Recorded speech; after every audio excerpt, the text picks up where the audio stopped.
is definitely the farm venting. They put it in there earlier, but yeah, that's definitely what we call farm venting right there. All right, I'll grab the next question here. All right. Uh, so this is from Moflaf. Will Starhopper fly along to film the flight? Oh, Unfortunately, Starhopper's flying days are over, we're afraid. As awesome a ship as she was, and it made a beautiful, beautiful flight, Starhopper is grounded, we're afraid. So the answer is no. Starhopper won't be flying along to film the flight. yeah. So it's one of those things where she must dream of the flights like those. So yeah, unfortunately, not in reality. But Starhopper is sitting there giving support to Yeah. these next vehicles that are going to be taking flight. So she's cheering them on, saying, "Hey, I did it. You guys can do it too." Yeah, we do now have the Starship venting on the basically the Raptor area or the Raptor chill area, Yes, and so we don't see the frosting slash icing yet, but it does kind of look a little slick to me. It's looked slick for a while. We have the worst view right now because the sun is just beating down right on it from behind us.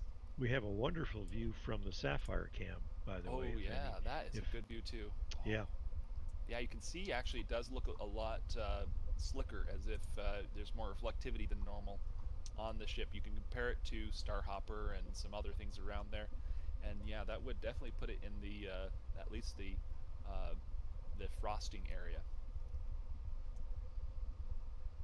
All right, do you have another question for me? yes, I do. uh, let's see. Wayne M asks, when will we see a full-size Starship go for test launch? Good question. That's yeah, that is a really good question, and I think we're going to see the full-sized Starship with this basically the super heavy. I'm gonna have to guess because we don't have the dates on these things, and even the people who do, those are gonna be incorrect somehow. So I'm gonna say that we're gonna see like the first full like trying to go orbital tests probably next year, uh, within so it'd be 2021, Hello, probably by can you guys hear me? April, May, somewhere in there, hopefully. I would agree with I'm that, Tom. optimistic about Yeah. it. Lab, what do you Hey think? guys, it looks like we have some venting coming out of the side there. Is that the Raptor chills? Yes, it is. It's the Raptor chill that we are expecting and waiting for.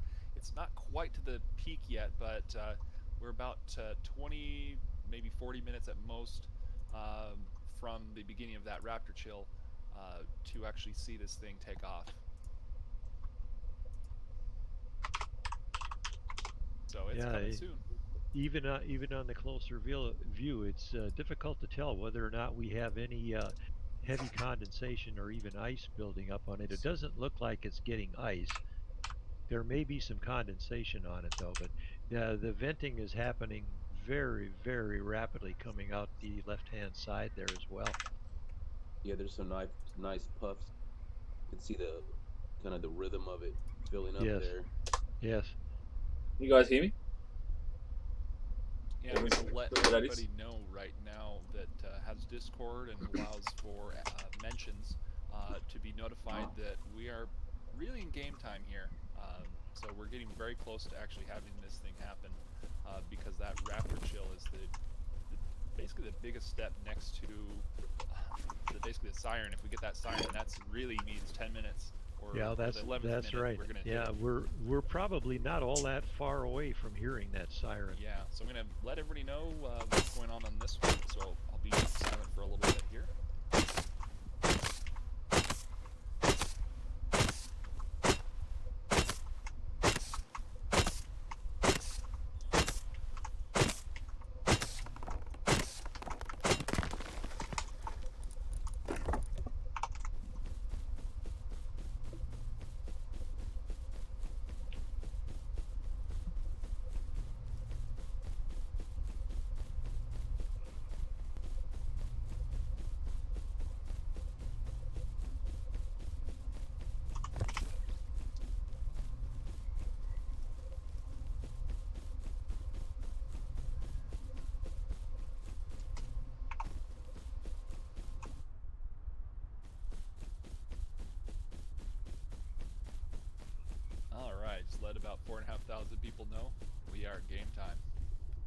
Okay. Well, while we're waiting, here's another question to throw out at you, Tom. It looks like there is a dedicated control room for Starship. Do we know where it's located? Currently, the dedicated control room is located at the Stargate building. That's a building from UGRT, which is the University of Rio Grande Valley. SpaceX is now renting out that entire facility from the university and the state to basically do all of their launches and all their tests from that building. So if Elon is here, that's the building he'd be at, but it's a very cool-looking entrance to that building. They have quite an arch to it. I like it. Right, and the physical location is at the shipyard, right where these ships are being built. So it's right here about. Well, we have our camera. Hey, Stumpy, Yeah, is that Stumpy's you? looking Thank at you. it right there. Thank you, Stumpy. On camera 2, we have a nice shot of the. There it is, right there. It's the small little building in the back with the flag flying next to it. Yeah. So it's this ship is looking better and better. I'm starting to see some liquids coming out. It's probably either liquid nitrogen or liquid oxygen coming off the ship right now at the Raptor chilled vent. That's where that is at. But so if we start to see it really start to spurt out in a rhythmic pattern, it means they're really close to getting this thing going. And just to make sure I give kudos to Oracle is also one of our camera operators, and I'm not sure if it's Stumpy or Oracle who's doing a fantastic job on these cameras for us. But thanks to both of you for the work that you do to give these fantastic shots for all of our viewers. So yeah, this is just progressing very nicely. We do have the incident that happened in Beirut today. So if we can just give a moment of silence for those involved, that would be very kind.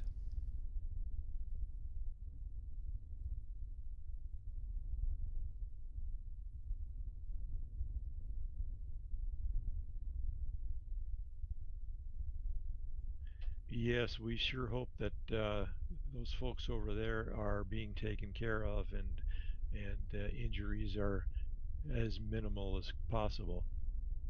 Yeah. All So, right, we do have another question here. all right. Starman Steve. Starman Steve, thanks for this question. An awesome name. Do we know why there was such a large fuel venting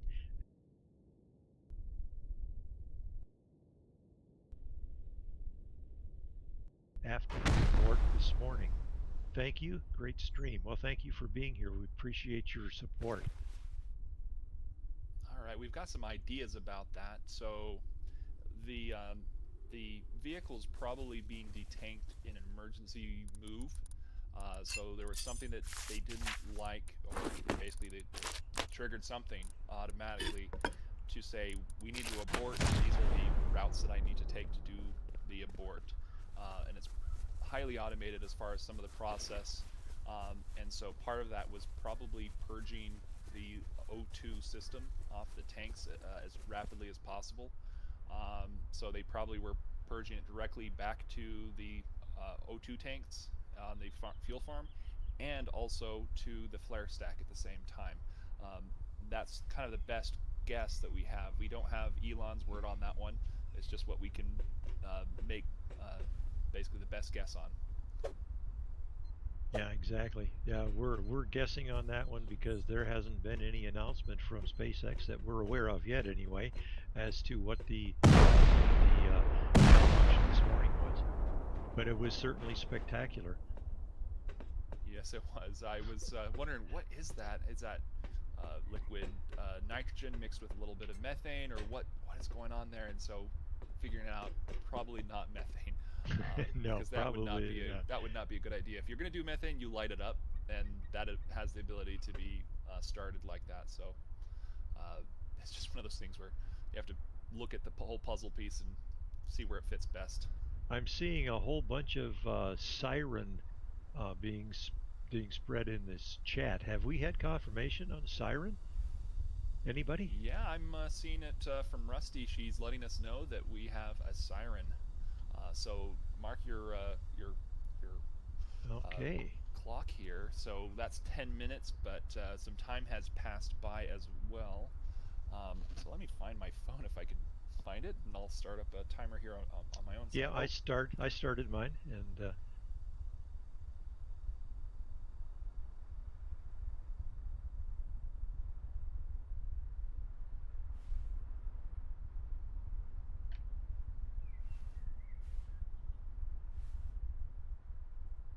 Well, my timer doesn't seem to like me. It set it for 1 second.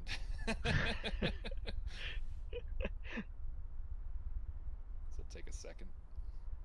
Or actually, it should take less than a second here. Come on. oh, We the have chat venting chat now at is the top.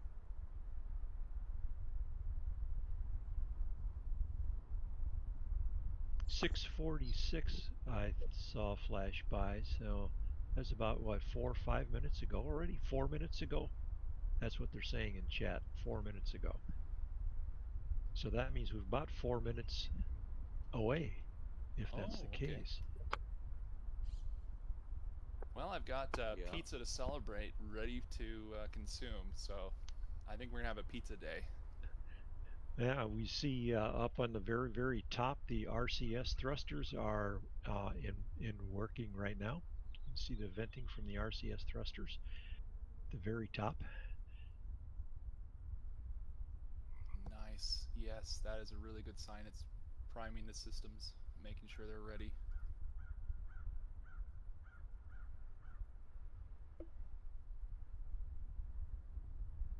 Camera controllers on your marks. And I think for everybody out there that's watching along with us, Tom and I and Lab, we're just going to sit back, be quiet, and kind of watch along with you, and are expecting to see some very exciting happenings here. Go Yeah. Starship. Yeah, this is going to be the Valkyrie, I think. The one descending down. And we're going to see this happen within about 2 to 3 minutes now.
You still up, buddy?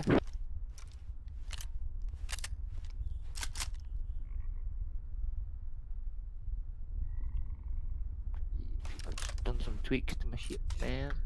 My fucking rolls to kill some shit. Actually doing really well on this game.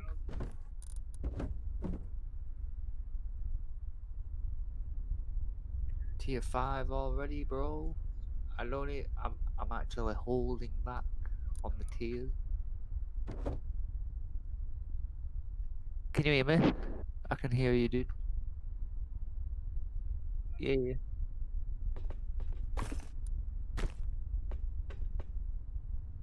Yeah, I got you, bro.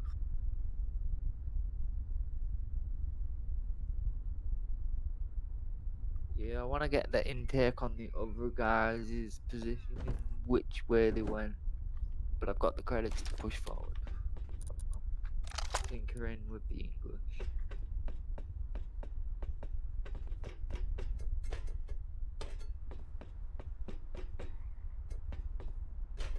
I feel like I'm a fucking killing machine, though, dude. It's fucking sick. Run in there and torpedo some fuck up, mate. Torpedo them up. At this one.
I just got niggered.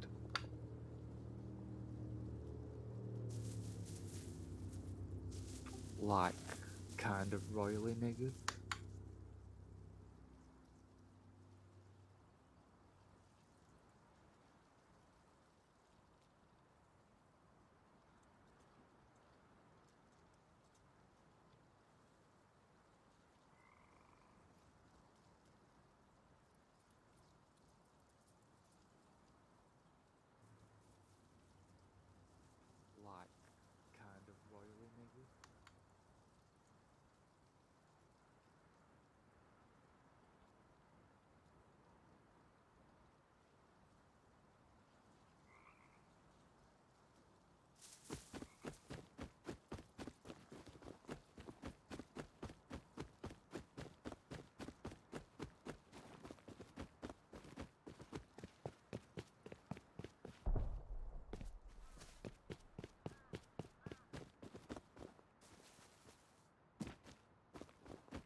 Wow! Oh my God! Look at I that! think I see it on Beautiful. lab cam. I think it's standing.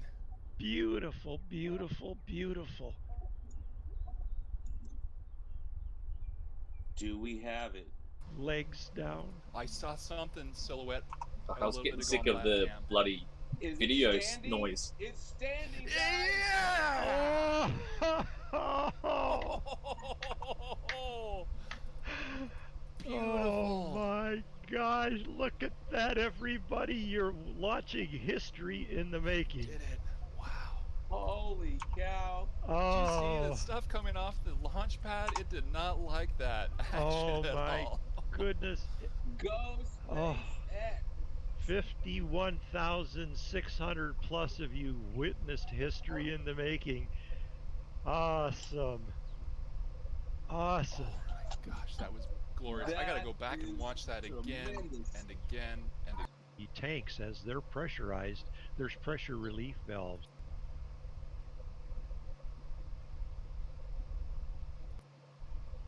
Which is fantastic, means the, which is rightfully should.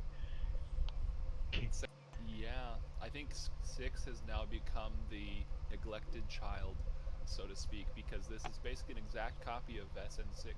Deserved it. Deserved it. One. So it's probably going to be from the launch mount where they have protection from fire. So they have all that padding, which is basically a Kevlar duct tape combo. So it's basically supposed to be fireproof, but I think a lot of that came off from there. And it looks like for a while they've been basically, I'm not sure, it's nitrogen or what that is coming off the system on the pad.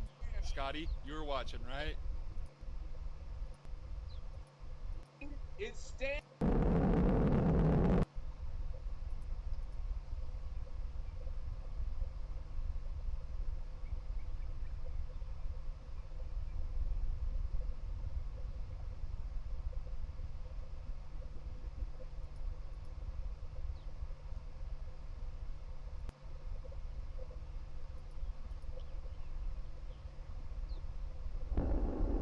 There we go!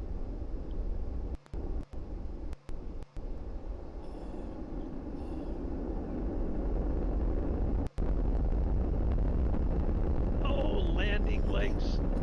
Do your thing, landing legs. This is amazing.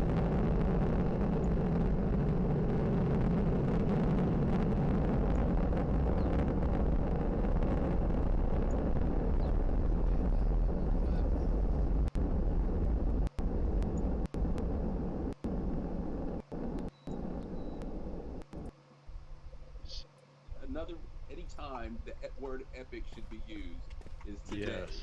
Yes. Epic. Absolutely. Epic day, guys.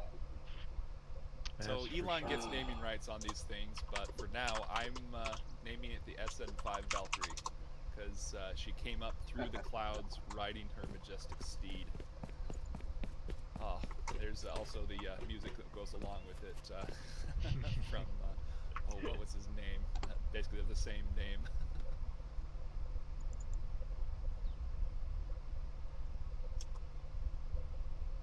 I was really surprised though. I was really surprised we did not hear a significant amount of noise. That's what Well, there's some noise, but that's a Yeah. phone. yeah. Oh yeah, there's some more action going on the pad early on, where it was just either fire suppression system or some sort of venting, and we still just that little bit of venting. I'm not sure what that is. But either way, it looks like a complete success, except for that little bit of debris coming off the pad. Yeah. Nothing seemed to go wrong. But that Well- debris, it needed to come off anyways at that point. It certainly looks like the launch mount did not suffer any appreciable damage. That's a good sign because that means that they don't have to take another 2 weeks to rebuild a completely new launch pad. Yeah, so they'll need to make some minor refurbishments on this as far as Can you hear me, concerned, Mika? to repair right side if there's any wiring or conduit that was damaged from that. That's the only thing I think that Hello? they will really need to work on with that new pad, the launch pad. They do have the spare to the right of SM5, and wow, it is really venting off now.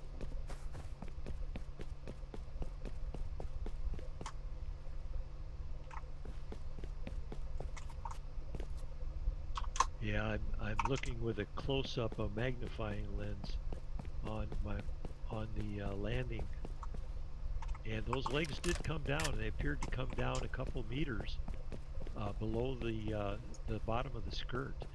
Yeah, I'm trying to see if we can get any better images.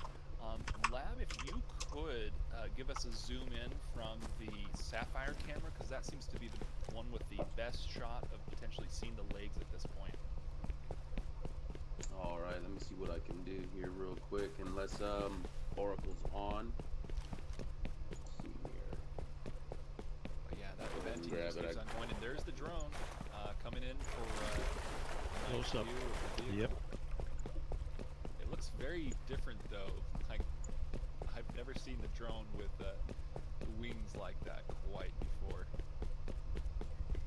Yeah, that's about the closest. I guess let me see if I can turn up the digital zoom a little bit more. But that is a wonderful view. Look at them. Look at SN9 sitting there, SN5 sitting there, and Poppy off to the right, and the beautiful Gulf of Mexico and off in the distance. And that's a wonderful view. And the sun is starting to set, so we get the beautiful lighting. That's wonderful. What a day. What a day, folks. Yeah, just for those watching and thinking, why is it leaning over so much? The camera is leaned to the quite a bit, in fact. If you look at the horizon where the ocean is, which is completely level, just a little bit of waves here and there, that's what you need to base that on. So if you need to tilt your head up just a little bit to make sure that's what you're seeing.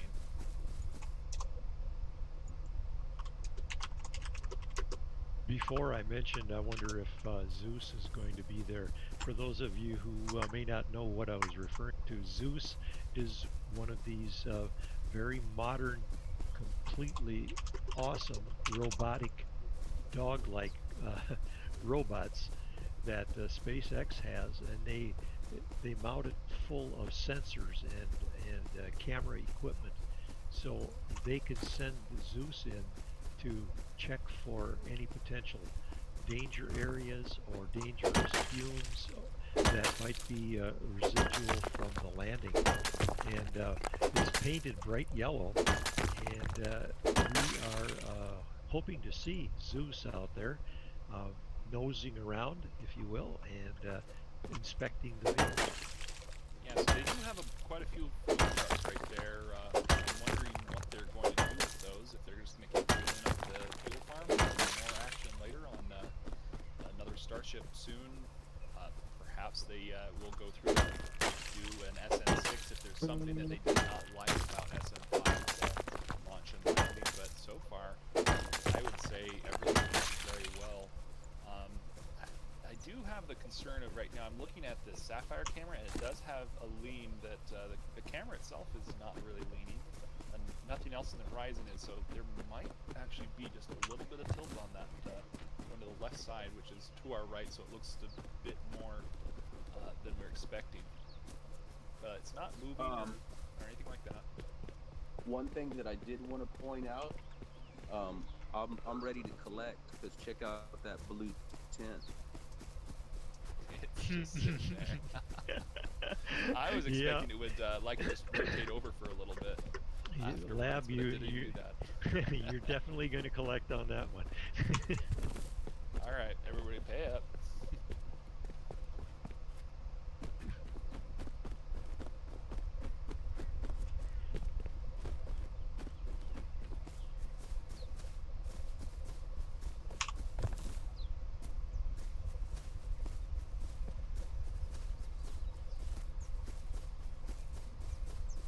Yeah, on the Nerdle and the Sapphire, you can see that they're using the fire suppression system that they have. They at least have two different ones. Looks like trying to basically make sure that there's a nice wet pad for a potential fire or anything else, because they are venting methane from the top tank and the oxygen from the bottom tank.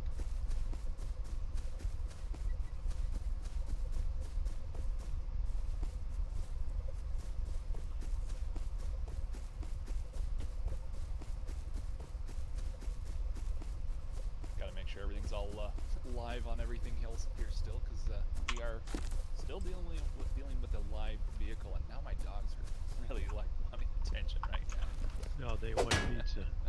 You're right. I should just give them a couple of pieces here.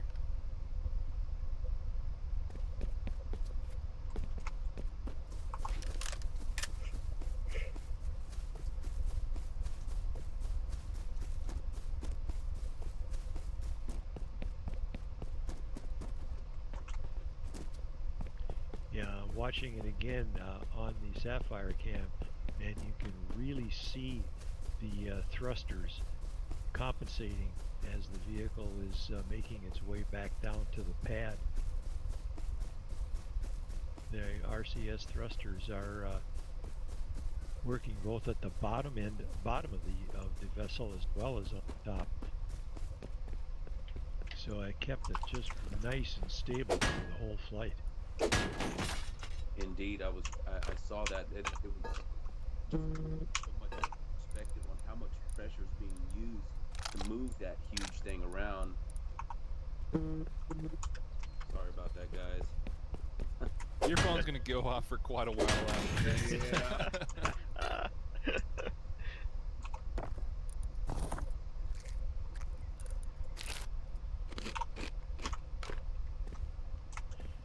But now the question. Ooh, I the see a bit of a question frost line just above the skirt right now. That's interesting. So Yes. as it's depressurizing, it's getting colder.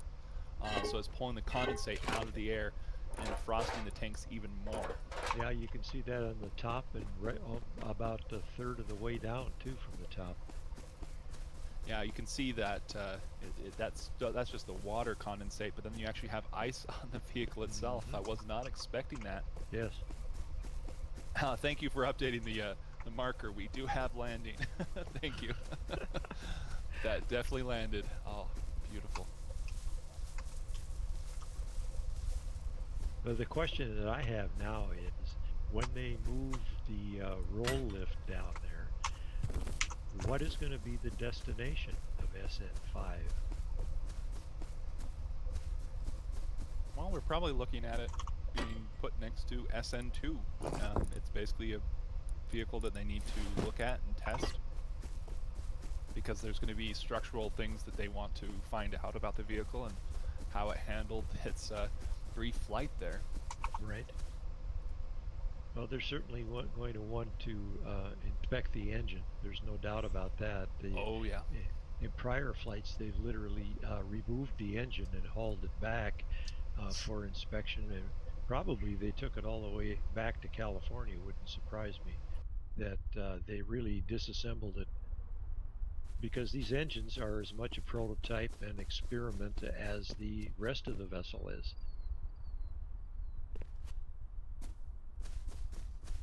Wow. So yeah, I'm just going through and looking at all of this, and this is just incredible as far as their flight. I'm still just, my jaw is just dropped on this. Yeah, I can't. I'm having a hard time concentrating here while I'm watching this and trying to put the 3 clips together. Yeah.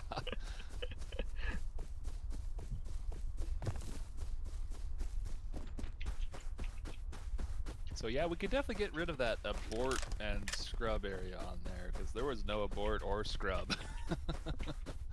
Oh man, this is quite the vehicle. Just looking at it, it's still vent here on the right hand side, and that's going to be the LOX tank. The upper tank is going to be the CH4 tank, and you can really tell the difference between the two Yes, based off sure those can. Yeah. lines, how dark they are. But that is significant amount of icing that's accumulating there. That's really surprising. Yeah, it does make me wonder how much fuel was in this vehicle. Did they have it at that minimum of 15 tons for the permit, or do they have more? And I'm guessing that they did have more than 15 tons, just looking at how much they're venting and how much ice and everything else is building up.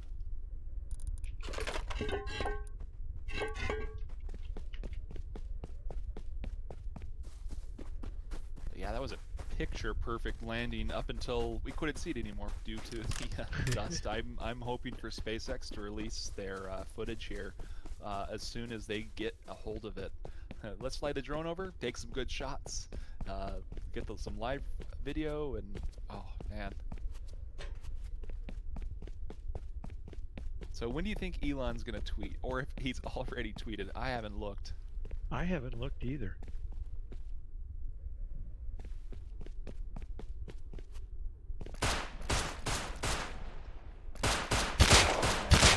Now,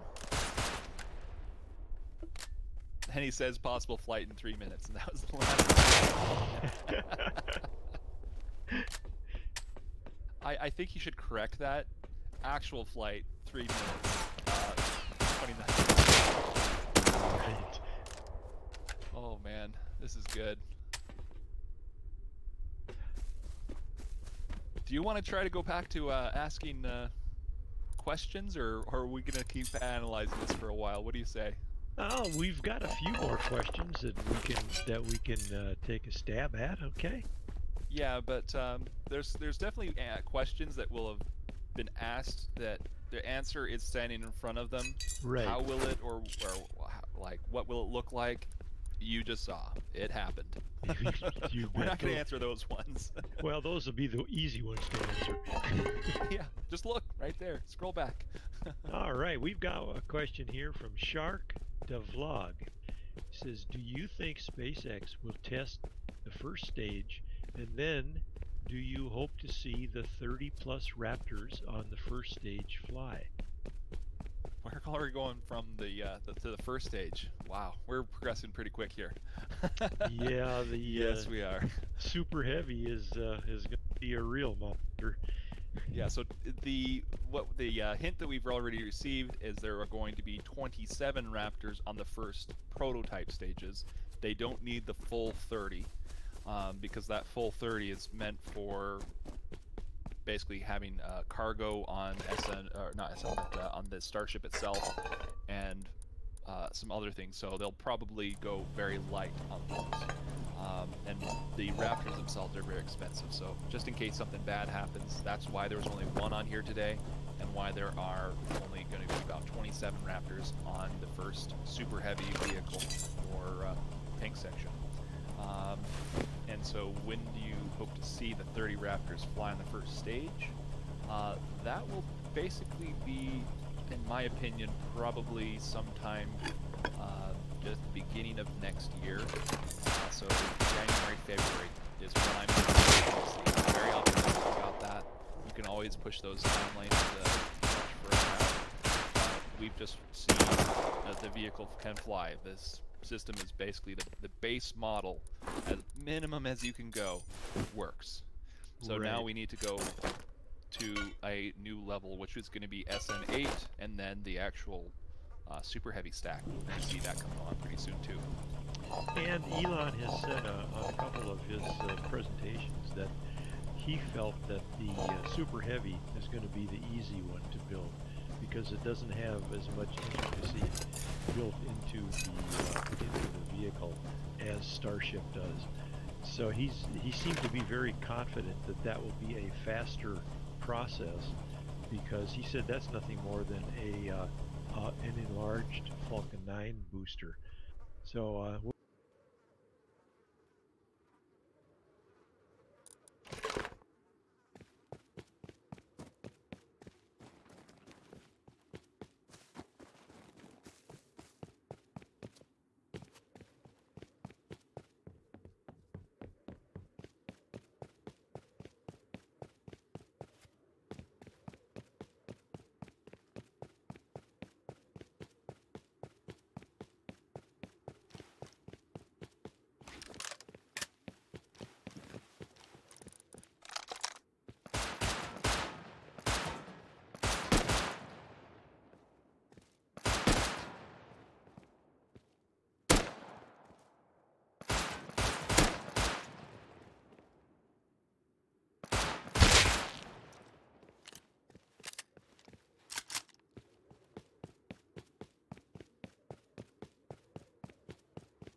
Can you hear me?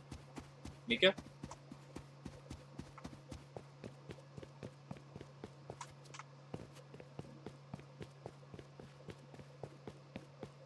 Hello?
It's Rust.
Yeah, there's a delay.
much point fucking building a base anyway.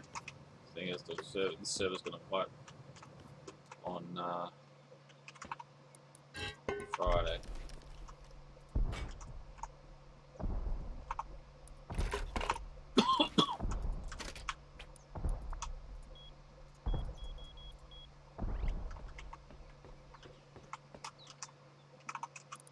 Probably come to my base next.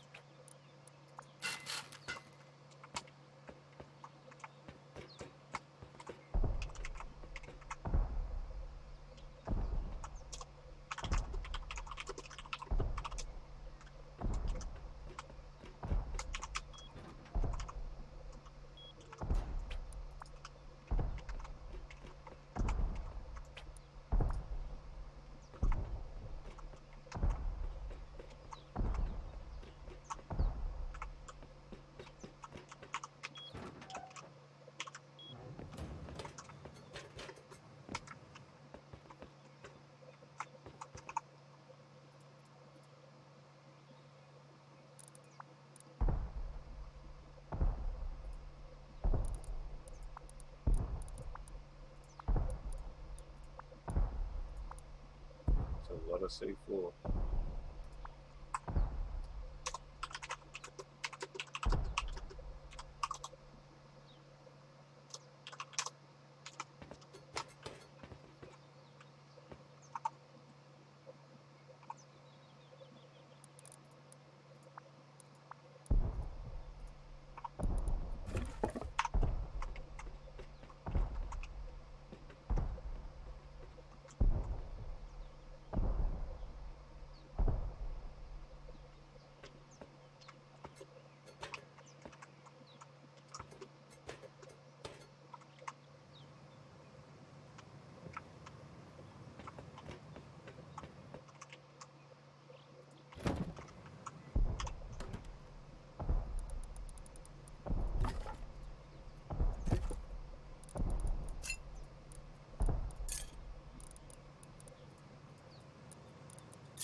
Alright.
it a duplicitous president who called Oregonians professional anarchists, professional agitators, people who hate our country, and called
p.m., the federal forces would storm and attack the peaceful demonstration.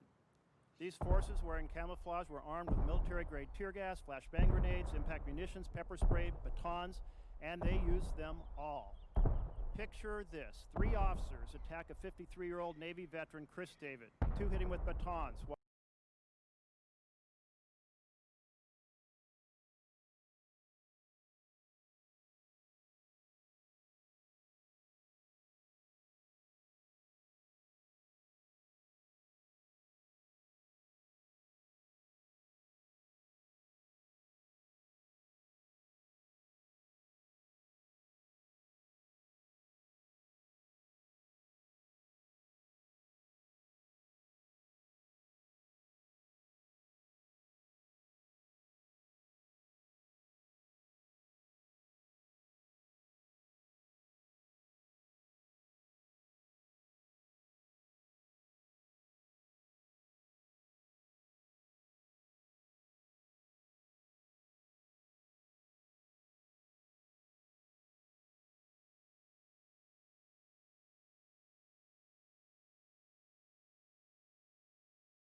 Operation Legend, and we're very pleased to be working alongside our DOJ partners to try to help make your city safer. Thank you. Thank you, Senator Durbin. Senator Durbin referenced El Paso and the horrific mass murder there. I was in El Paso in the aftermath of that. That virulent racist targeted Hispanic Americans. I am an Hispanic American. I consoled the families of victims who were murdered by that bigoted racist. And I will say one of the odd things, our Democratic colleagues repeatedly refer to what they call right-wing extremists, and they cite Boogaloo Boys, or they cite white supremacists, or they haven't cited, but they will certainly cite the Klan. What I will say unequivocally, those guys are evil, bigoted, violent monsters. They should be prosecuted and thrown in jail. I unequivocally condemn anyone who engages on violence, whether on the right or left. And sadly, what's missing is too many in the Democratic Party refuse to condemn Antifa. They refuse to condemn. Senator Hirono said no one has been killed from that side of the aisle. I'll tell you, I was also in Dallas in 2016 when 5 police officers were murdered by a radical at a Black Lives Matter protest. And this shouldn't be a political game. Don't kill people. Don't set police cars on fire. Mr. Cuccinelli, those who are engaged in rioting in Portland right now, the 277 officer injuries that have occurred, who's doing it? Well, as I said, rioters are not protesters, protesters are not rioters. It is the violent among them who often hide behind the peaceful and use them for a form of protection while using slingshots, using lasers. We've had more eye injuries, and I brought one with me. This is commercially available laser that you see, and you're seeing them used now in Portland to a degree that we have never seen. If I put my hand in front of that laser, it's hot by that point in time. This is just a pointer you buy off Amazon, and we're seeing more different kinds of weapons. We're seeing some of the old-fashioned rock, oldest weapon known to man, along with new items like this that we've never seen used in such an organized fashion against our officers, their eyes. And as I said, we've had more eye injuries than I can ever remember in another incident. Of all of our injuries, eyes is number 1. How many is that? 113 out of 277. That hearing is next, and then, needless to say, what we euphemistically call contact with an object, which is... And I will say for our Democratic members, earlier today, Mr. Cuccinelli actually showed me that commercial-grade laser, and I thought, like a lot of people, it's like a laser pointer that you might see at home. What's interesting is that what Mr. Cuccinelli just did, shining it at your hand, if you do that, which I did, within a second, you'll yank your hand back because it burns, and as I understand it, they're using, it's not a little pointer, it's a serious weapon that they're using potentially to cause permanent blindness in law enforcement officers. Is that right? That's the attempt, and the closer you get, the tougher it is. I've asked for this. This is a shield. It's hard to see. It's a rough shield. What I want to draw your attention to is the hole in the shield. So a tactic that quickly developed among violent participants in these activities was to cut those holes in the shields, and instead of standing back of a crowd and aiming at the eyes of officers, they also now bring the shield up close and bring it right up into you. And so the intensity of the strike to the eyes of the officer is much more significant. For those of you who were engineers like me, it's a square function. So if you're twice as far away, it's a quarter of the energy. And the opposite is true. And these are the kinds of tools they're using, combined with just regular item you buy on Amazon, to do permanent damage that we haven't seen on this kind of scale ever before. As I said, 49 years for the Federal Protective Service, they have never seen anything like it. Senator Lee. Thank you, Mr. Chairman. Mr. Cuccinelli, what happens when you take a laser and you point it into the eyes of a human being? So the body has about a 0.2 second look away reaction. And one of the challenges, there are several, but one of the challenges is if you're not looking at the person assaulting you with the laser, you can't figure out who's performing the assault. So they're you know, you think of it practically, you're trying to shield your eye and still do your job. We've had a number of officers who had days-long blindness. So far, they've all kind of come back, if you will, but you also get what's called flash blindness. Think of it as the old Kodak cameras where you get that blue spot and you can't quite see your entire field of vision for a period of time. I assume that for that moment, in addition to any long-term damage or short-term damage that it might do, for the time being, it also makes it more dangerous for the officer. Absolutely. As the officer recoils, as And the that- officer and that- steps away from the harm. The way multiple people sometimes work together in the crowd, that is a clearly planned exercise. And to be clear, a device like this one, which can be bought anywhere by anyone, doesn't run out of its supply, at least not in a single protest. They can shine that all night long if they want to. All night right? long. And it can still do its harm. It's one of the things that I find so intriguing about all this is how it is, even in 2020, as crazy as this year is, it seems doubly crazy to me that we're using terms like this. We're conflating terms, peaceful protest and anarchist violence, as if they were the same thing. Enforcing laws against one group of people but not another, or so we are told we should do, based on whether or not we agree with their ideological viewpoint. Now tell me about this picture right here. So what you've got here is the most common laser that we've seen is the green, and you know the things you learn doing these jobs. Your eye, the human eye, sees the green part of the spectrum more brightly than say red, something like 10 times brighter. And so, and also all of this is happening at night. There's peaceful protesting. This is sort of the Portland formula. There's peaceful protesting to 10 or 11 o'clock, and then they go away, and maybe some of them come back, but the group that comes back is A, much bigger, but also they come back for violence. So when my mom told me nothing good happens after midnight, she wasn't messing Your around. mother was right, especially about Portland. You also see gasoline in the upper right corner of this picture. We've had accelerants poured into the courthouse, while commercial-grade mortar-style fireworks were being shot into the doors in an attempt to light it. Also, while the side doors, the exits of the building, were being blocked, were being barricaded closed. So that was going on as well. And the last picture you see here, it's a little dark to see. They're holding fire hose. They hooked up to the courthouse. Now these are our CBP officers because rioters, not the peaceful protesters, would continuously set fires. They throw a ton of trash over the fence, light it on fire, and they would also throw what amounted to homemade hand grenades. There is a video of this picture. This is a snap out of that video where you see two of those explosives coming in. Fortunately, they both explode early, so they don't get so close that they impact these officers. But you can see, rather obviously, the potential for harm with many of these devices. And this gun here was pulled off of one of the arrested protesters. While widely available, equipment like this is being used in a somewhat novel way. And so this is the kind of thing you don't ordinarily expect to arise spontaneously. In other words, No. people have given this some thought. They've given it a great deal of thought, and frankly, there's been evolution of the negative tactics over the course of time.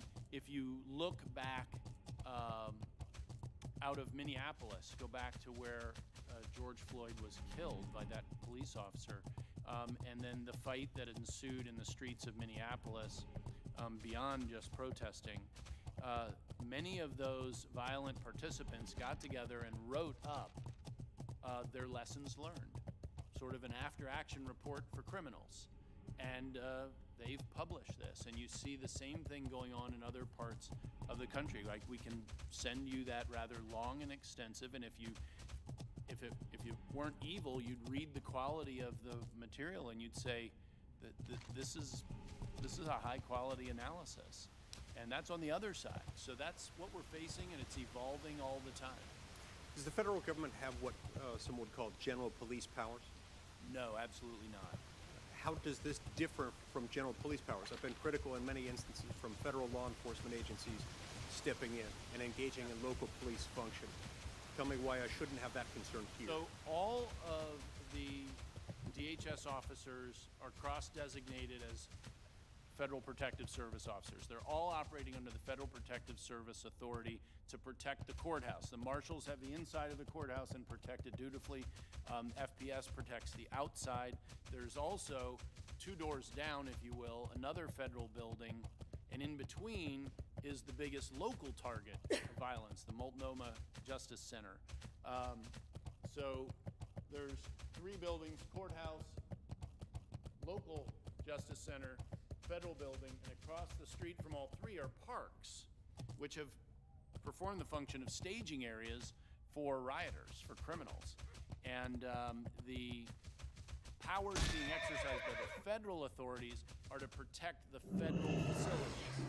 That is it. Even when we go off those properties, which the statute from Congress says we can do, it is for the purpose of performing that function. So if someone assaults a law enforcement officer in the courthouse, we can go arrest that person anywhere in pursuit of that particular authority. But that doesn't mean we can police the streets of Portland and hand out tickets for speeding or doing other things, and that's for Portland and the state police to do. But for these apparently orchestrated, violent, repeated attacks on federal courthouses and other federal personnel and facilities, would you have ever sent federal personnel? Well, of course, the FPS officers are always there, but I assume you mean added more. Yes. Through June, FPS continued to add their own officers as the violence escalated. And if you look in May and June, we have a graphic compilation I can send to each of you that shows the number of days of attacks on federal facilities. And in May and June, that total was 12 for both months total. In July, as of July 29th, it was 29. So every single day. The escalation of the targeting of federal facilities led the commander on the scene of the Federal Protective Service to request supplemental Department of Homeland Security officers because they didn't have enough in the region and given their other duties any longer after they had already added their own. That's why pure circumstances on the ground at the request of the local commander, who has always been the regional commander there, and that region is a lively one with Portland and Seattle in the same region. They have some experience here. This has happened, not to this degree, but assaults on federal facilities happened 2 years ago, and the mayor of Portland publicly disclaimed police protection for that facility. And so we have... Thank you, Mr. Cuccinelli. I'll ask that that document be submitted to the committee, and without objection, it'll be entered into the record. Senator Whitehouse. Thank you, Chairman. Mr. Cuccinelli, you indicated that there is no sort of after-action report for criminals who engage in violence. I think actually there is, and it's what Ms. Cox does. And I wish both of you well in bringing to justice people who have done harm to law enforcement officers.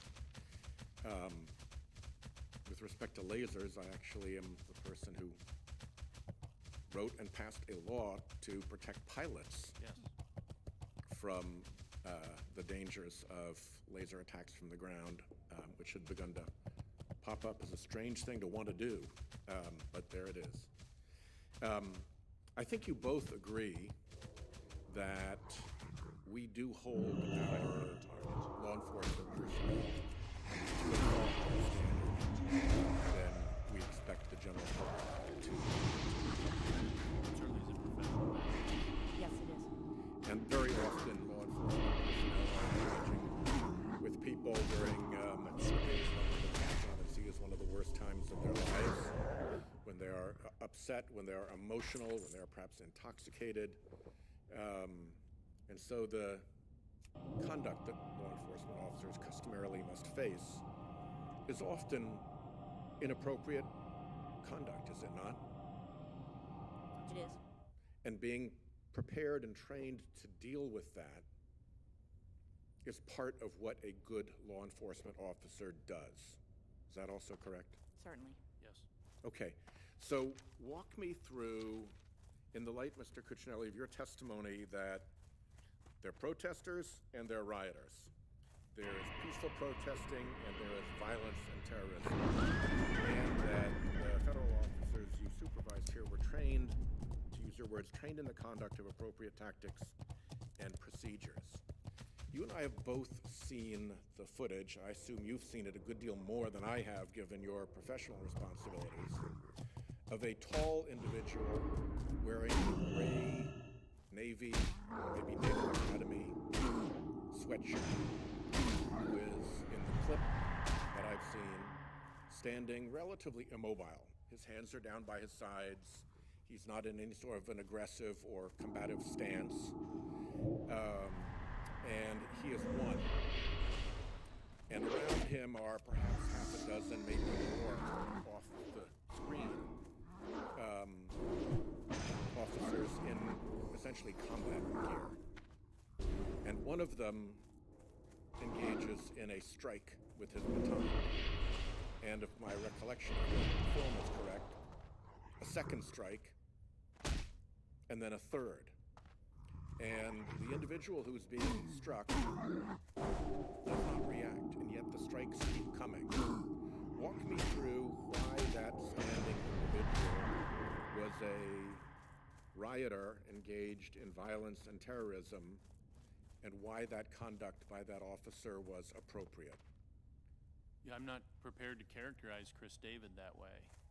That is obviously under investigation, but I would not characterize. What's under investigation? That interaction, that use of force. I mean, that's a subject of an IG investigation. An IG investigation? Yes, sir. But not any other investigation? Well, I have to defer. This is a U.S. Marshal, so I don't have.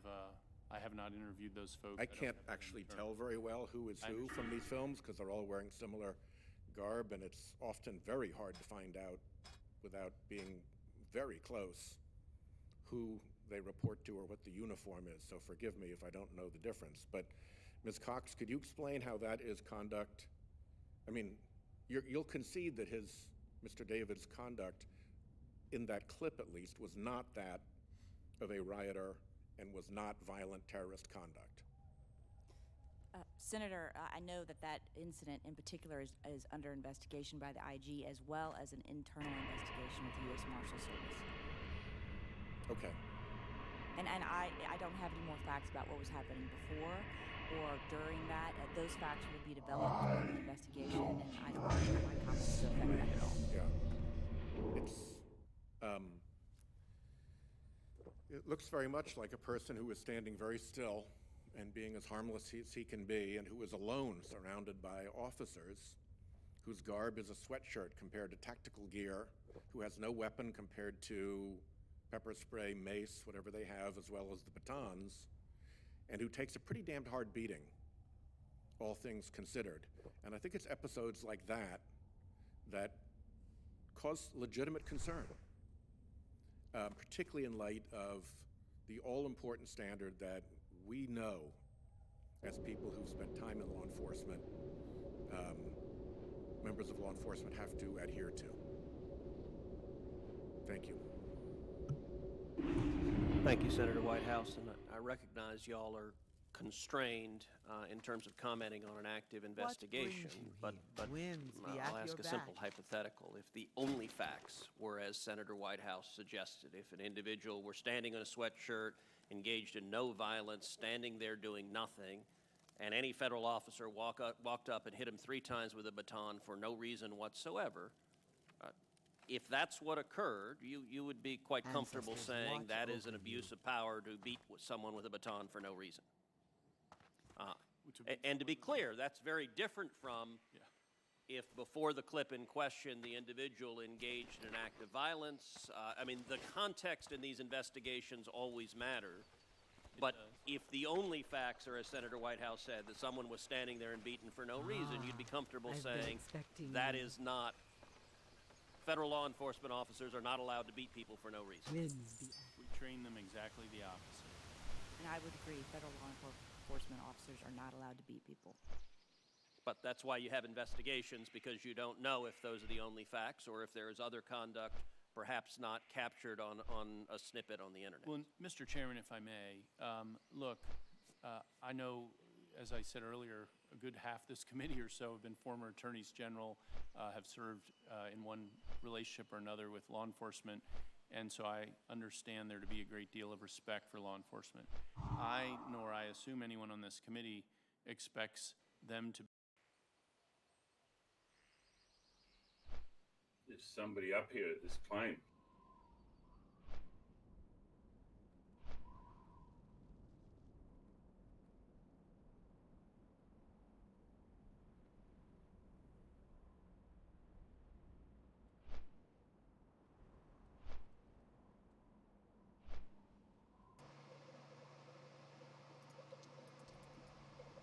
Which claim?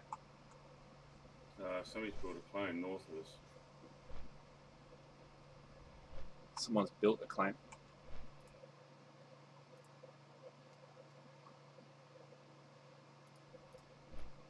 You still play WoW? I'm still logged on. On WoW?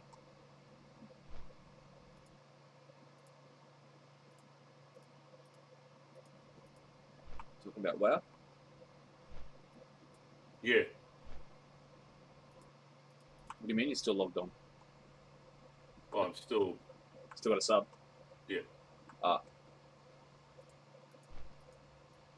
Does anyone play anymore, or is it pretty much done now? No, it's still going pretty strong. And Shadowlands is coming out. Yeah, I already pre-purchased it. When does that come out? It's gonna be all like Lich King style as well now. Mm. I like Lich King. Lich King Well, art is really nice. I like the look of it. It's cool. I like undead and all that undead shit. Ghouls and stuff.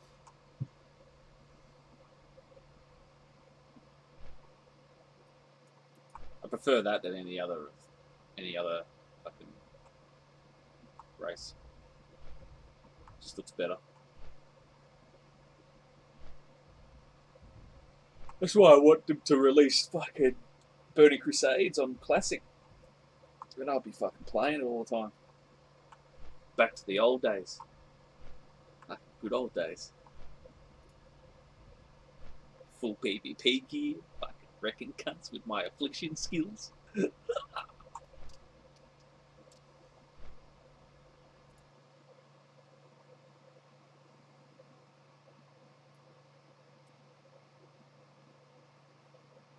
Where's this claim? to the west. Oh, yeah.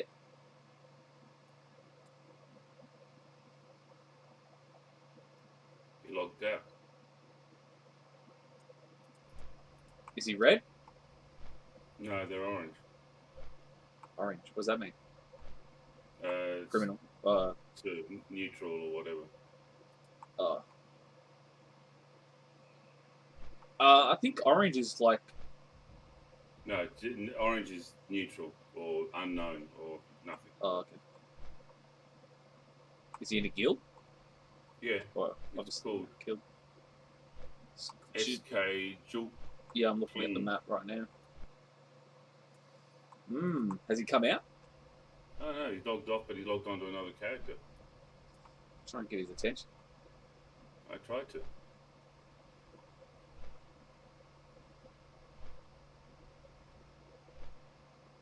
I said hello.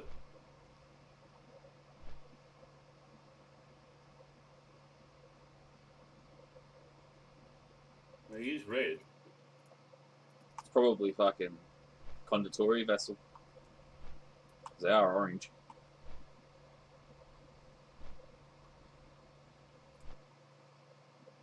He's not very fucking smart. He can't see me.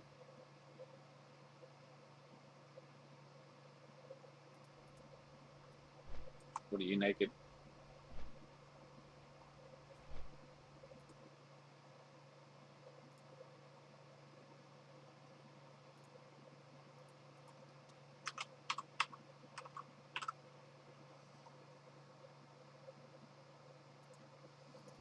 Yeah, 11 members. Universal US and US. No standings.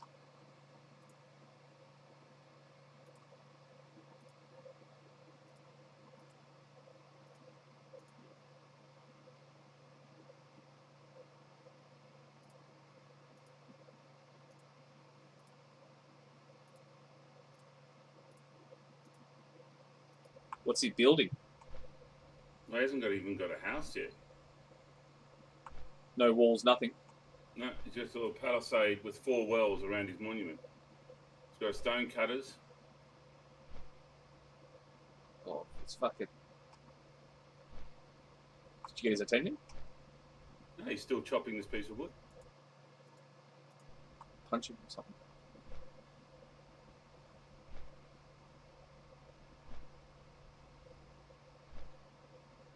What have you got on you? Absolutely nothing. This character can't fight. We're just sitting on the hill above him on a horse.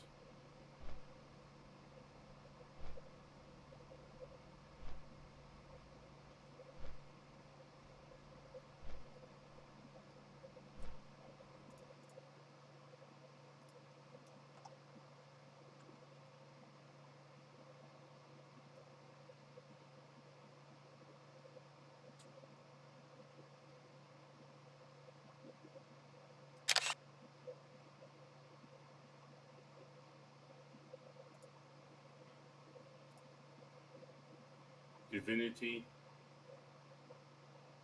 He's an experienced player. He's a grandmaster.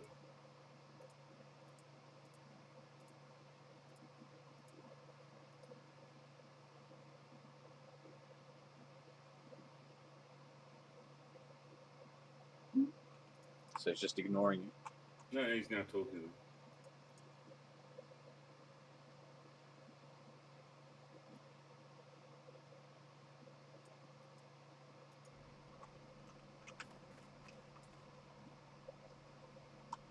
Ask him who is his daddy and what does he do. Who's Divinity? That's Chinese, isn't it?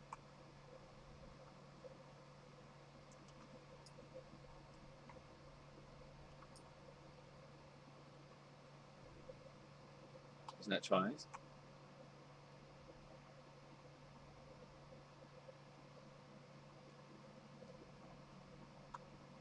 That's what he says, allied with divinity.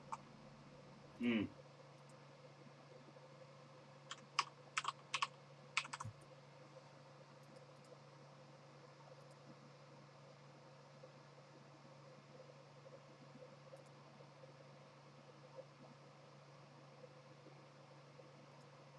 Well, they're not part of the alliance, so...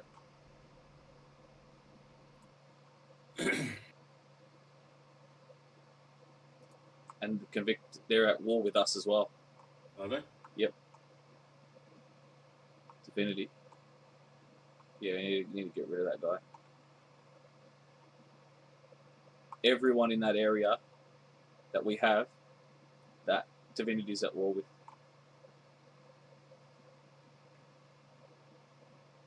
So letting him stay there could potentially... He says, I'm only in Divinity as a placeholder. I play Green Zone really. Check the worship list in my top.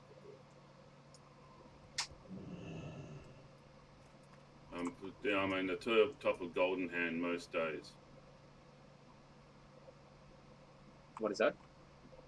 He's so basically he's a Green Zone. Yeah, but why has he gone? Why has he put? What? If he knows if he's with Divinity, I'm sure he still knows the going-ons with Divinity and who they're at war with. He's building. He says he's building a base for his nephews. He plays in Godensburg. I don't know, man. I reckon. Tell him, look, I understand, but you're allied with a guild that we're at war with,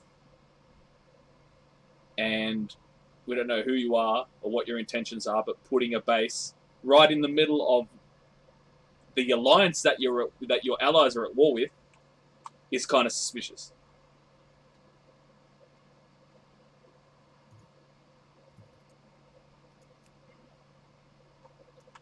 I don't know. I reckon that's a bit sus. Especially now, the enemy is probably thinking, oh, you know, Convictus and allies are a bit quiet. There's probably not that much of them now. Everyone's, you know, doing their own thing or whatever. Probably a good opportunity to put a claim down here and pretend that that they're not who they say they are, or who we think they are. I know, it's a bit sus. I don't know, I guess leave him, but then, you know, if he builds a house and stuff, He's saying it's going to be hard to lock him down. I didn't know there was TFA, but that's fair. Yeah, you go, just say, look, I don't want to say you don't want to kill him, but he has to go.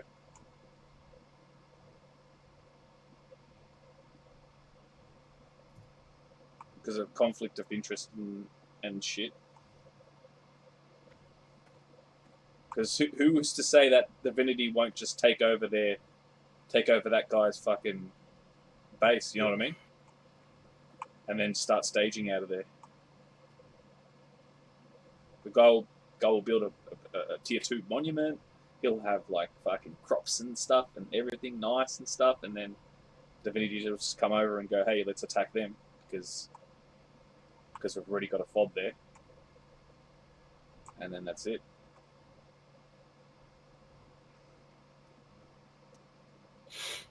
I mean, just because he hasn't set Divinity as a vassal, or Divinity hasn't set him as a vassal, doesn't mean, you know, there's a potential risk there. And I'm sure fucking Mikal will agree once he gets back. He's just left Divinity. He what? He's left Divinity already. Oh, he's in Divinity. He was in Divinity. Yeah. What do you mean? He was part of Divinity. His tag said Divinity. Yeah. I thought it said something else. No, his monument says something else, but this character is Divinity. Oh, okay. Well, yeah. Basically, he's a metalsmith. He obviously is in Divinity's whatever. So he's in Divinity, but he's a green zone warrior. He just left it. And he's neutral. But they could always just, you know, invite him. I'm having a chat. He says it's not our goal to be hostile, but clearly it is yours. He said that? Yeah. He's trying to build a claim for his nephews. I think it's legit. What if his nephews are in Divinity? I think they're new to the game. He's basically getting them set up. Yeah. I don't know. Just say, look, we haven't been having any problems since our last war with the Rainbow Army. Gone. Huh? He just left. He just logged out. Yeah, I don't know, man. I think he'll move. He could be logging over to his other Divinity character. Well, he had a sledgehammer on him, which he could have hit me with if he wanted. Yeah, but he knows that we're like around. You know, he probably thinks we're around there. And then we will take him out. Chinese are fucking shifty cunts. What's the guy's name? Oh, I missed it. Okay. I didn't take a screenshot of his tag, so I'm going to try and take a screenshot of this. Fuck, you know what? Tucker really needs to learn how to fucking use the name tags properly.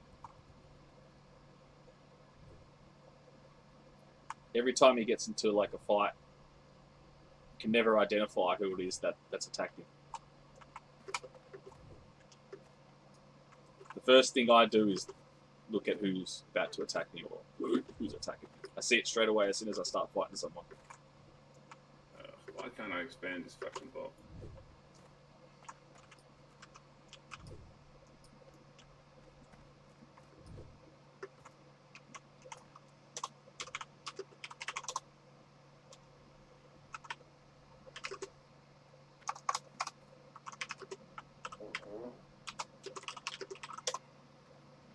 bastard.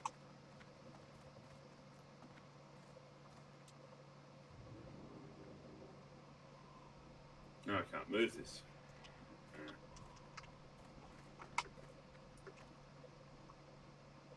What's the HUD again? F10? Yeah.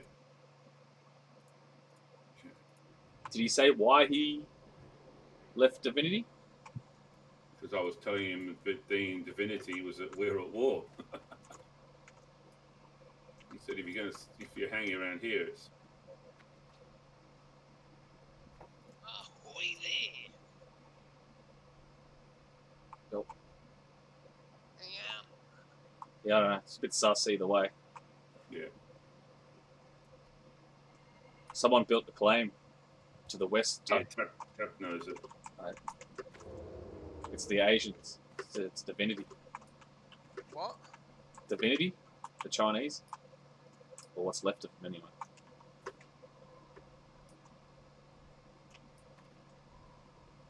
Are they still there or? Yeah, yeah. Apparently, what Derridon was saying, the guy just wants to make a base for his nephews or some shit. So he ended up putting it in the middle of an enemy alliance.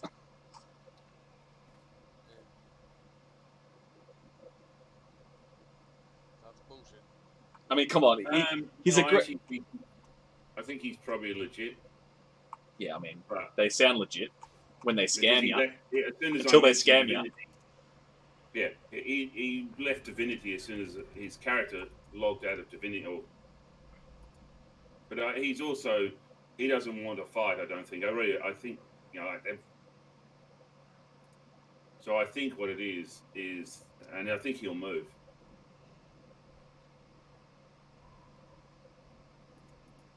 Well, if he doesn't move,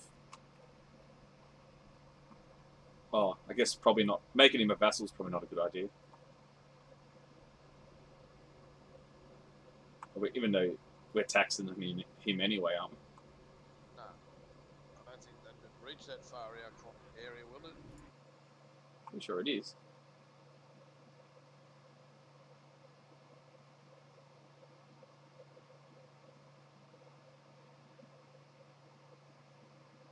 Moved out to the front, Victus wouldn't have been getting me tax. Oh no, he's outside of the tax area. Yeah. No, Tuck's saying he is. What? Tuck's saying he was outside of. If he built out the front. Yeah, he's outside of our tax region. And this guy is too. Yeah, that's what I'm talking about. Yeah, and Tuck's talking about if he built the base, where he would have been outside our tax as well. Yeah, the other group down the north of us would have got the tax. Kingdom of Tyrol. Nah, the other one that just had the claim, just got the claim up the front there. Near where we put the fob before. The other fob. This guy spoke good English. Yeah, I think he's American.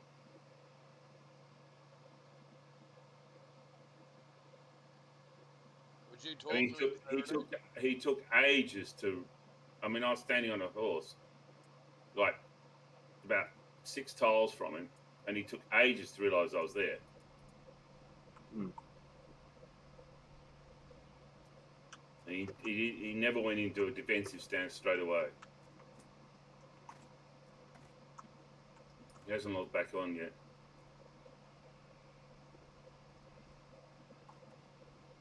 He's probably logged onto a Divinity character or something.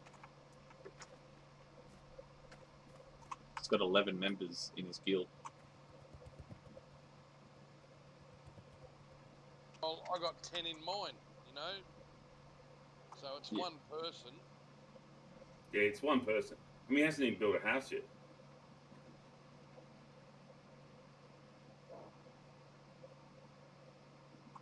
It's one person now until his so-called nephews come on, and then he's on. Retarded.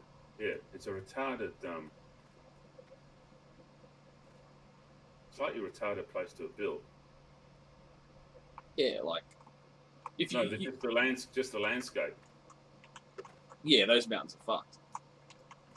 It makes it hard to put down a fob, though, doesn't it?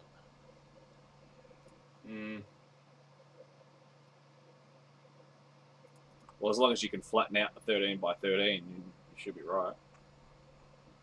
Yeah, but there's places even around my base, Odin, to whack down a 13 by 13, man, you need fucking 10 people there, and it's going to take you fucking 6-7 hours to put one down. Like that one we put down 13, you know what I mean? How long did that take us? 4 hours? 5 hours? And not easy jobs, and you need a few people to be fucking careful.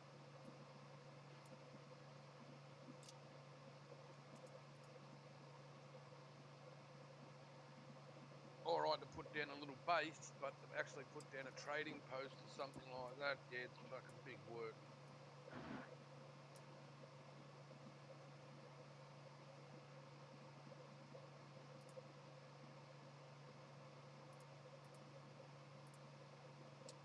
To be perfect, while at the same time holding them to the kind of higher standard that Senator Whitehouse just referenced.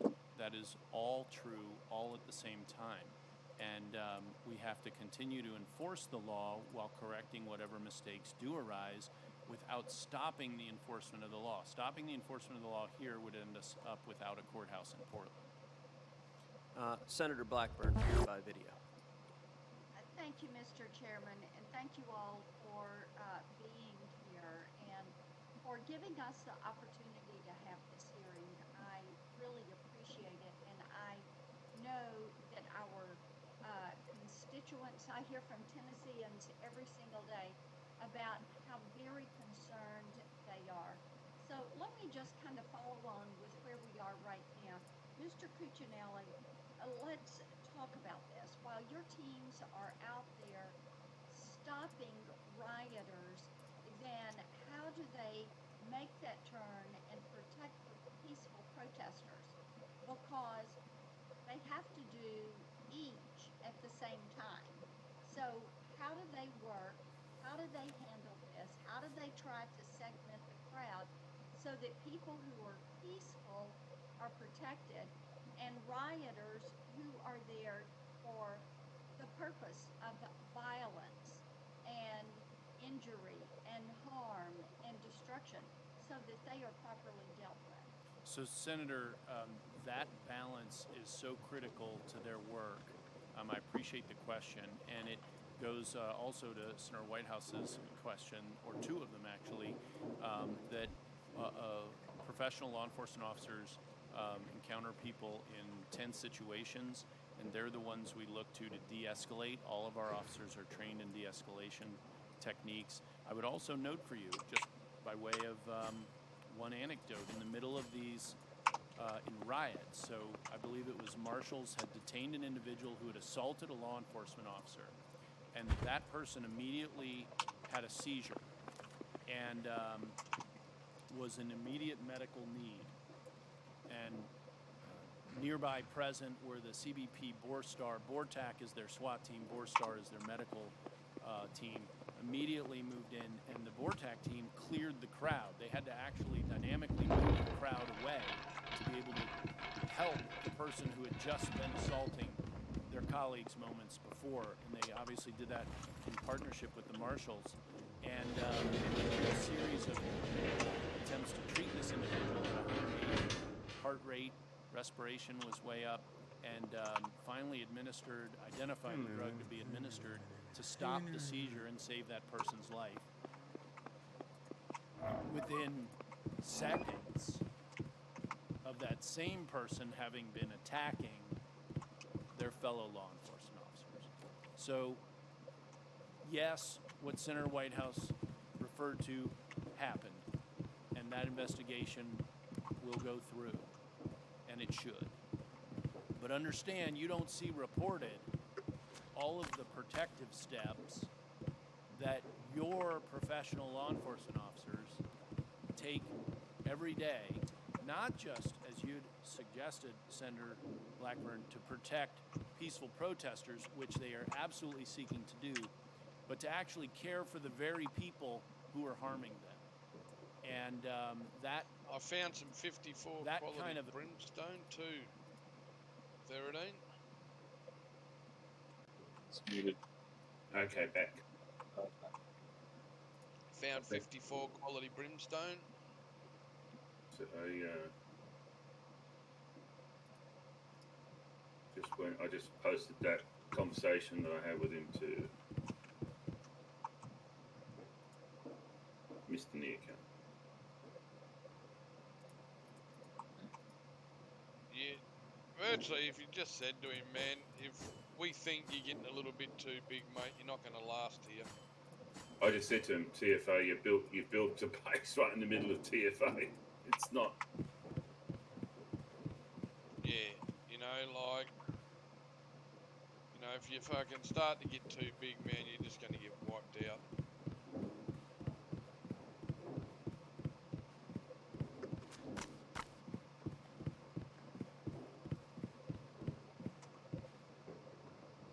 You know, if he starts putting fucking bunch of houses and shit in there, like, you know what I mean?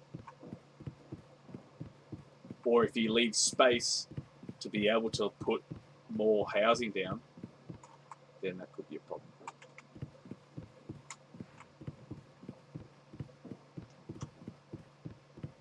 But if he's making just a small base with a few walls and shit, then, you know, be alright. But who knows what they'll turn that into.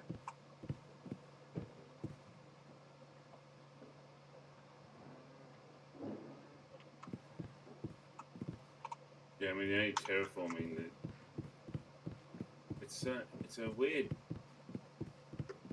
little camp setup. But also, he's teaching his kids how to play the game. Why wouldn't he set up in the green zone where he is?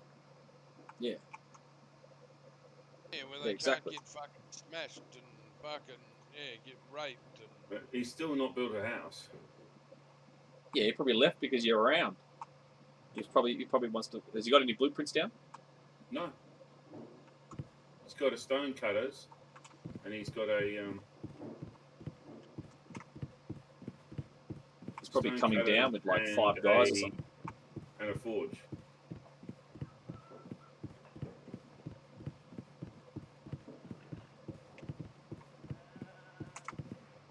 And a kiln. He just built a kiln. He was collecting fibre.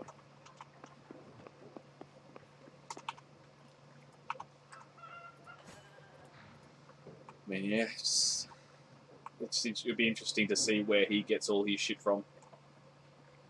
Whereas if he like starts building up and then everything's done all of a sudden, you know what I mean?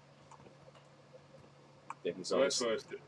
it's a very, like, it's really quite hit and miss. It's not there's no apparent plan. There's no. I said to Nearcal before, because he said it's got to be there for a reason.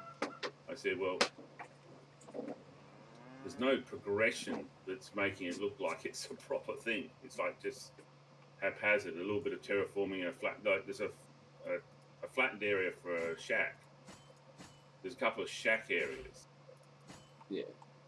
But he literally probably just got that up at some point in the last, like, hour or 4 hours. No, the claim's been there for 3 days. Oh. It's the first time I've seen anybody there. Oh, okay. Yeah, this has taken ages. Okay.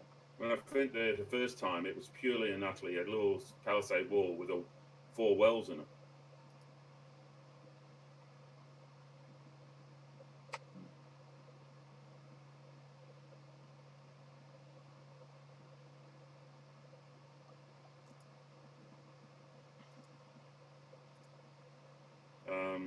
What was his name? His name was Zevulun.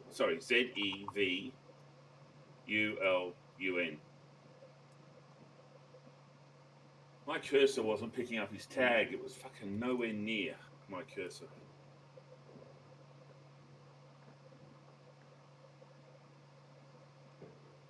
I see Conditoria still around. Their claims are still up. What's going on there? I don't know. I haven't heard about them. At the moment, it's the Brazilian thing. The what?